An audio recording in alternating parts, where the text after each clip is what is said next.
जुन यो दाङ नेपाल प्रतिनिधिका हामी महोदयहरूलाई भेला भएका छौँ। यो दस्तावेज वान हो। यो दस्तावेज हो काको एउटा खलबुदाले बनाउँदै भनेर यो नै हाम्रो दस्तावेज किताब हो कि यसमा हामीले प्रत्येक जिल्लामा हामी नेवारी समुदायहरू कति छौँ, यसमा के राख्नुपर्ने, कति जिल्लामा हाम्रो जिल्ला सङ्गठन भयो त्यो राख्नु पर्थ्यो। त्यो सङ्गठनको सिद्धान्त हो। हेर्नुहोस्, तपाईँ आउनु भएको छ हाम्रो जिल्लामा कुन कुन जिल्लामा हाम्रो जिल्ला सङ्गठन भने के थाहा पाउनुभयो तपाईँहरूले? यही पढेर थाहा पाउने हो नि त।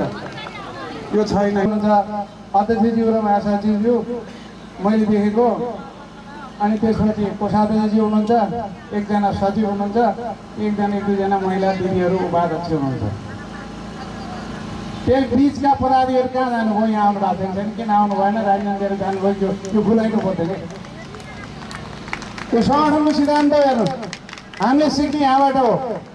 यो सिद्धान्तबाट हामीले सिकेन। हामीले खलबुदाले कसरी सिक्ने? मेवाबाटै सिक्दैन भने तलले कसरी जान्ने? यी कुराहरूमा छोटो रूपमा राख्दै यस्ता कुराहरूलाई यो दस्तावेज हामी दाङ गराउन आएका छौँ। हेर्नुहोस्, हामी नेवारहरूले गरेको अधिवेशनमा यो पत्र गएर त्यहाँ बाहिर कसैले फालिदिनु भएर अर्को समुदायले पढ्यो भने भने के भन्ला? फालिदिनुहुन्छ कति साथीहरूले गरे?